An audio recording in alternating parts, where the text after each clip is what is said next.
Hello, everybody. Levi Smith here, President of Franklin Building Supply, and pleased to be with you hosting kind of a virtual fireside chat. We're missing a fire, but hopefully we'll have the same type of ambiance. But here with Austin Yount from Brick and Mortar. And so, Austin, if you would, I'd love to have you take a moment and just kind of give everybody an introduction so they know more about you, and then Brick and Mortar, and we'll dive into a conversation about innovation in the construction space. Absolutely. Thanks, Levi. Thanks for having me, and hopefully we can have a good discussion, and hopefully it's worthwhile. We'll see. So I'll talk a little bit about Brick and Mortar, what we do, and then give a little bit of my background. So Brick and Mortar Ventures, we're a venture fund focused on seed and Series A investments. So what that means for it kind of means different things to different people. For us, that's call it $1 to $5 million checks into early stage technology companies that are focused on changing the way we build, design, maintain the built environment.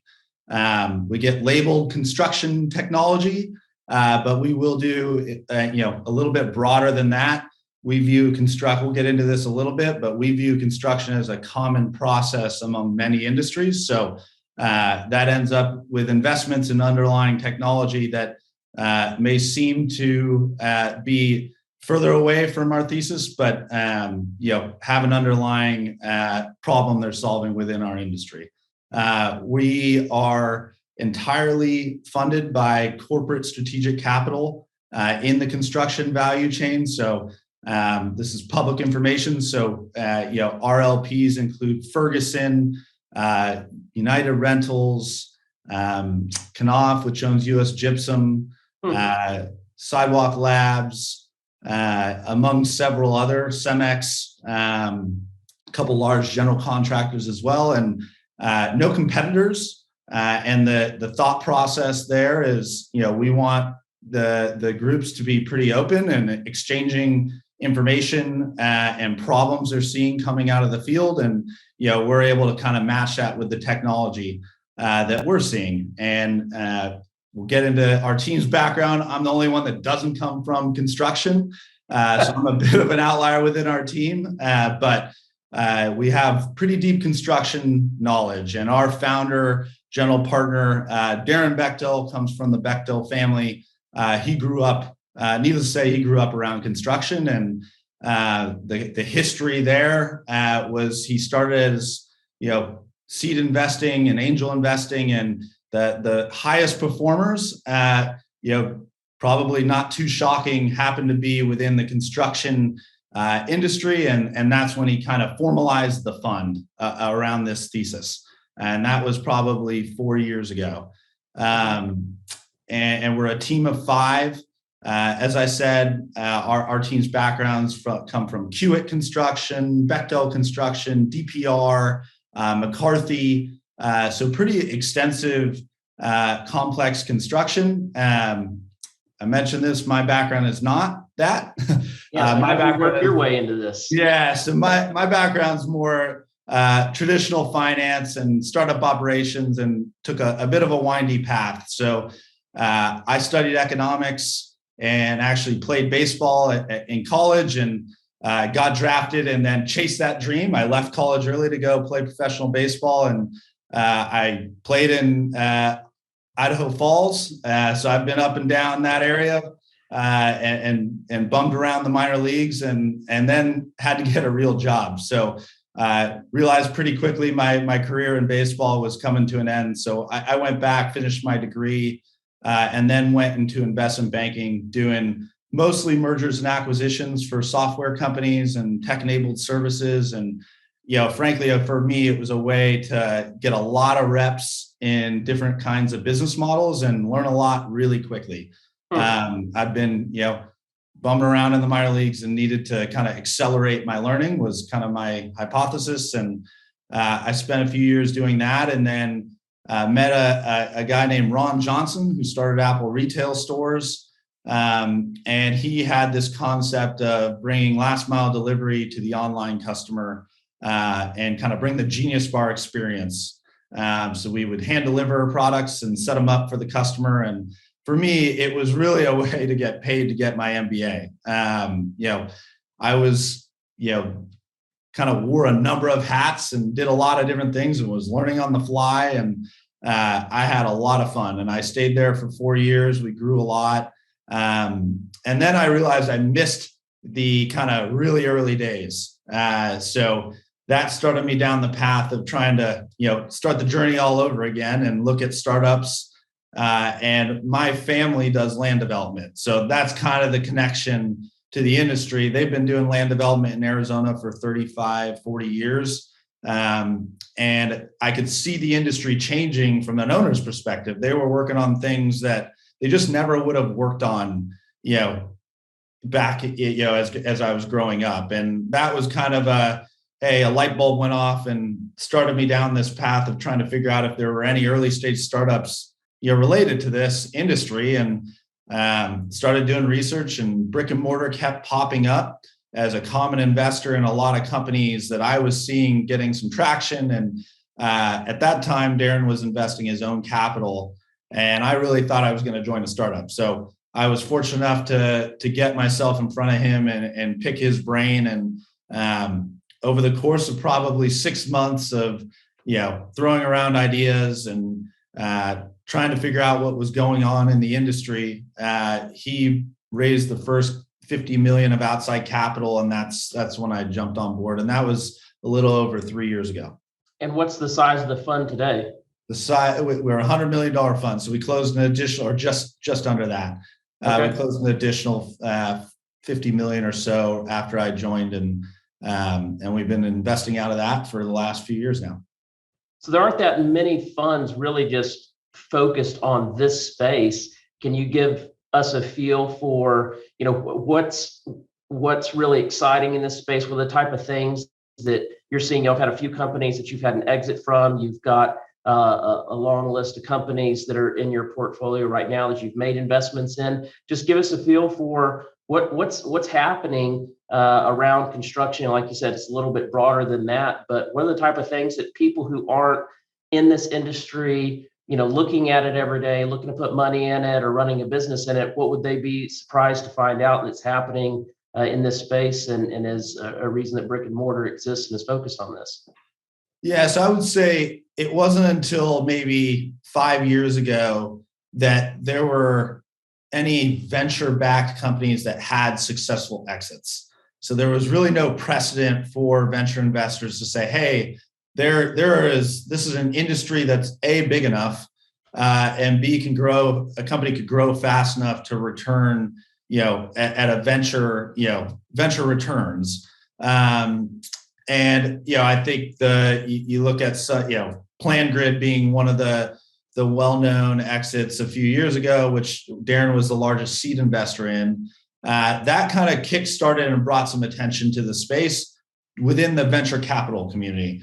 And for us, we looked at it and said, this industry is massive. I think depending on which number you look at and who you quote, it's an $11 trillion market. Frankly, we look at the construction industry and break it up into verticals within there, and we think each one of those verticals is big enough for venture. And it helps us understand and evaluate companies. So we kind of take that as a given, and it allows us to really focus on what are the problems and really adding value to the entrepreneurs. There's a lot of capital out there, and the construction industry kind of gets broadly labeled. And Levi, you probably intimately know this. It's a lot more complex than people give it credit for, and it's just now starting to go through a little bit of a technology adoption phase and cycle. And there's real reasons why that's the case. A lot of it being, it wasn't until, 8 years ago that, you could have one of these on the job site, and that changed, when the field and the trades had connectivity on the job site, now you could do some things that you couldn't do before. And now we're getting more reliable connectivity. So you're just getting to the stage you can get data out of the field, and you see that as a lot of the early kind of wave of startups were really digitizing, paper processes and starting to get data out of the field. That was kind of the first wave, and now we're kind of in this. There's a lot of software point solutions, and everyone's kind of trying to shake out and figure out where the ROI is. So, it's interesting the point you're making about, just within the last 8 years, what tools have appeared on job sites. Again, depending on who you quote and a variety of, different ways to look at this. But I think there's a general consensus that construction is the industry that has had the least in terms of productivity gains of any industry in the United States post World War II. And so it's really remarkable that it's an industry of that size, right? Like you said, you almost have to break it into verticals to even get your mind wrapped around it. But it's an industry that just hasn't had much in terms of productivity gains. We see a lot of product innovation where, maybe a particular type of fastener or hardware, whatever, there's a lot of innovation in that area. So the look and feel and sort of usability of things. But when you think about how a building actually comes together, or a bridge comes together, or a house comes together, it hasn't changed much. You can look at some funny depictions, right? The sort of 50-year version, and then 50 years ago and today, and it's humorous because those pictures look very, very similar. Again, there may be some different products used, but the process is very much the same. So some of the companies that y'all have invested in are software companies. Some of them are automation companies. Are there a few that you would maybe highlight for us that just give us a little bit more kind of flavor of the type of problems that some of these startups are tackling to try to improve the process or reduce the dependency on what is becoming a more and more difficult labor force to rely on, requiring more and more skilled workers in that space? Give us a feel that helps the audience understand just what type of problems are being solved today that you see from your vantage point. Yeah, absolutely. And I think, that what you're referring to is in productivity gains. I think one of the most well-known reports is a McKinsey report that actually our colleague, Costa Pena, he was heavily involved in writing that. And okay. I think one of the unfair, takeaways from that is, I think it's not doing due respect to the industry, and that safety has gone up pretty significantly. So, and I think that's such a core part of the industry, and it's so important that it's a little bit unfair to overlook that. So there's been some real, have been some gains that kind of overlooks, but there's certainly some opportunities. And Sure. When you think of, I'll give you some like kind of broad themes that we've recently been investing in, and we could. Maybe that'll lead to some discussion there. So one thing we look at, we call them tech-enabled contractors. And we think for certain verticals of construction, call it single family, maybe multifamily, residential, light commercial, construction that's relatively, simple in the type of construction you're doing, that one vertical entity could really take over the entire scope of work.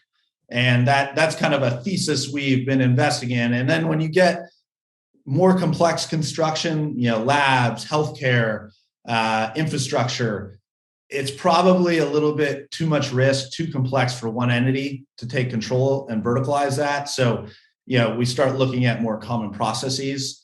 And within that kind of more simple construction, we start, what we refer to as tech-enabled contractors, which would be kind of a new age contractor, leveraging technology within the existing process. And another way to look at it would be a kind of a managed marketplace, but they don't have to deal with any of the incumbent software and processes of construction companies today.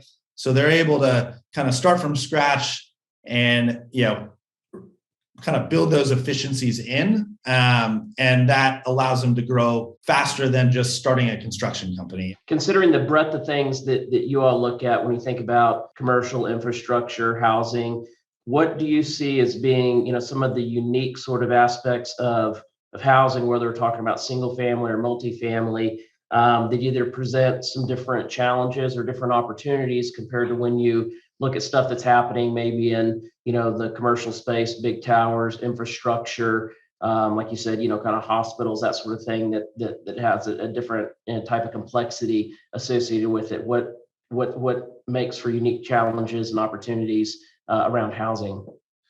So it's a really fun topic. So, I think when we look at, one, I think everyone, sees a lot of press around how far behind we are as far as housing supply. So we know the problem exists. We can't build houses fast enough. So how do we make better homes faster and cheaper is, that's a problem that everyone's trying to kind of, figure out. The kind of approach to that is probably most top of mind for a lot of folks would be prefab and modular housing. And there's been lots of venture dollars that have been put to work in the last 2 years in this area. Prefab modular isn't a new concept.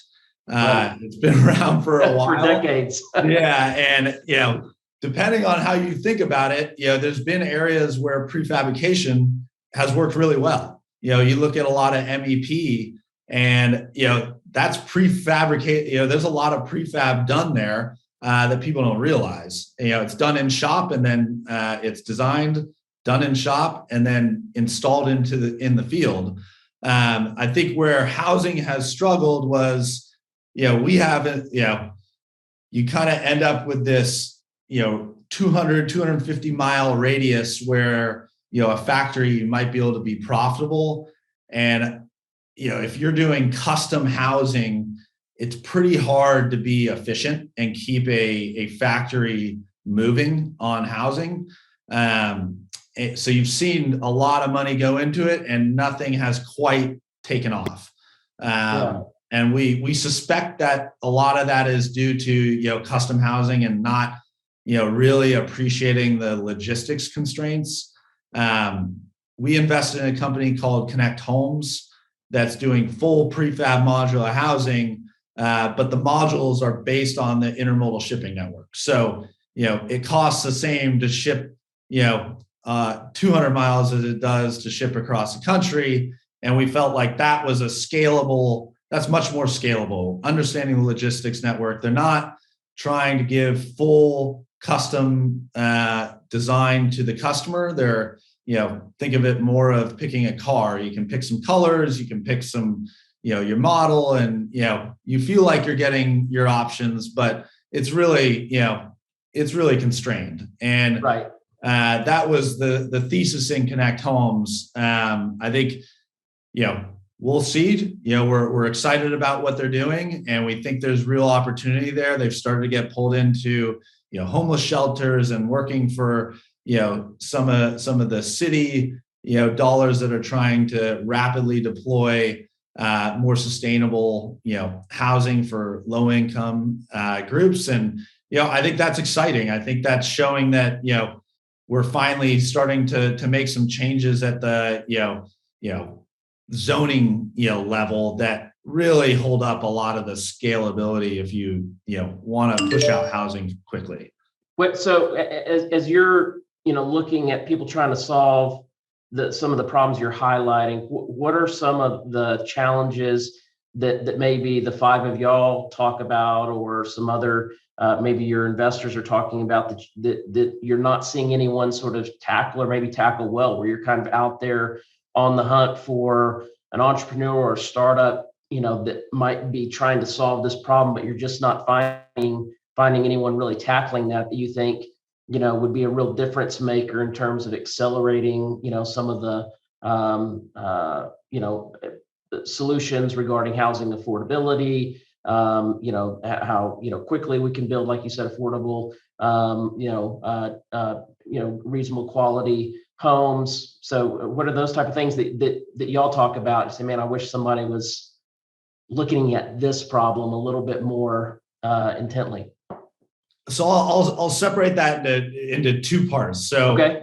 Looking at housing affordability and how do we build faster, cheaper, I think, coming from, growing up around development, I would, my head goes to, a lot of the constraints end up at the city level, and getting permitting done and getting that process is pretty challenging. Let me ask about that just real quick. As an example, do you see anyone really focusing on developing tools, software solutions for the cities, for the counties to say, hey, we can help you streamline this process. We can help you, more effectively sort of accumulate best practices from around the country. That's a little bit different than kind of the coding issues, but just, in our market in Idaho, you can have, we've had challenges during the pandemic, not unique to anywhere else in the rest of the country, in terms of just getting inspectors on job sites, right? And so depending on where a particular community's at and on the COVID curve, those inspectors, are or not allowed on job sites, or they're allowed, but only so many people can be there. And that's just an example of a process in terms of inspection. That's not even on the pre-side. This is, during construction, where there's a holdup, and the city and county, they're trying. They're people just like you and I working there. Sometimes we put an "it" label on it, right? But it's a collection of people just like us, and they're working on it. But do you see anyone really trying to develop new solutions for cities and counties and the building departments and permitting? Yeah, so I would say you're starting to, that kind of area of focus tends to be a little bit out of scope for us as a venture fund. We look at our LP base and our network and our own group, and figure out where can we add the most value and change, move the needle for the entrepreneur. And I would say when you start getting on the permitting side and zoning, it's really, more of a real estate developer side of the house. And we tend to not, we don't think we think there's better investors out there, if that makes sense. Sure. But I'm just curious, with your experience in the space. Yeah. So I would say I'm interested in the problem, and I think there's massive opportunity there.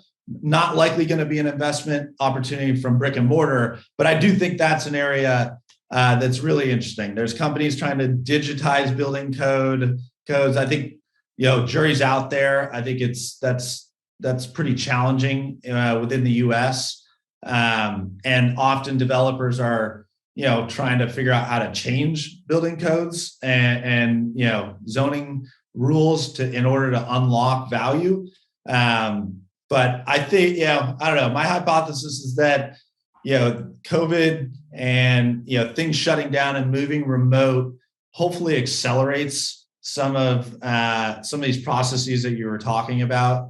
Inspection's a great one, where, okay, maybe we can get the same quality outcomes virtually, and we're getting more comfortable using these solutions. And I think that's a huge opportunity. I think it hopefully accelerates investment and companies trying to attack those problems. We'll see. I think I'm excited to see where that leads. I know California's really trying to make some headway and, experimenting on single family zoning rules, and, we'll see where that leads. I'm excited to see what happens. Yeah. Let's get back. You kind of, and rightfully so, sort of separated my questions. So we kind of went down this rabbit trail. So if we go back to that other question in terms of some things maybe that you're, problems you wish you saw people tackling, in what is your sweet spot? What are those things that maybe y'all are talking about and are on your wish list, but you're just not seeing anyone really, put a stake in the ground and have a solution that's interesting, or maybe, have a focus that's compelling? So we definitely have some areas. I think one thing we're careful about, and we push ourselves on, is there's no sacred cows. So, we might have a hypothesis, but, we will adapt as we get more data.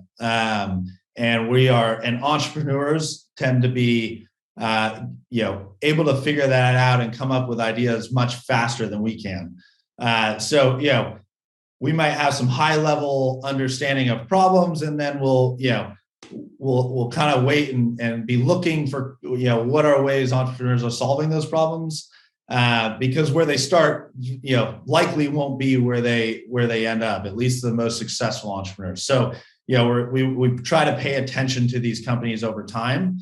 One area that I would say is we haven't invested in yet that I think there's probably real opportunity would be in, how do you improve payments across building materials for the trades? I think that's a really interesting area, because I have a hypothesis that a lot of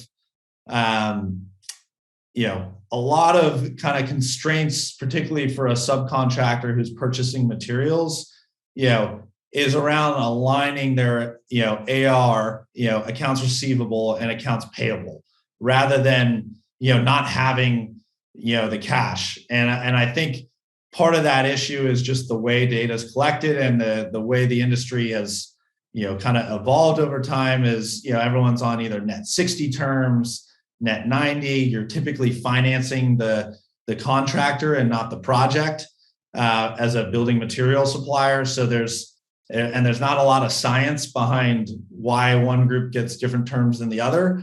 So I think that's a really interesting area of opportunity. And there's very early stage companies that are playing around with it that we're following. And we'll see. I think it touches on a lot of areas. You'll see stuff around material marketplaces and lots of people trying to do Amazon for construction materials, which I think is a bit of a challenge.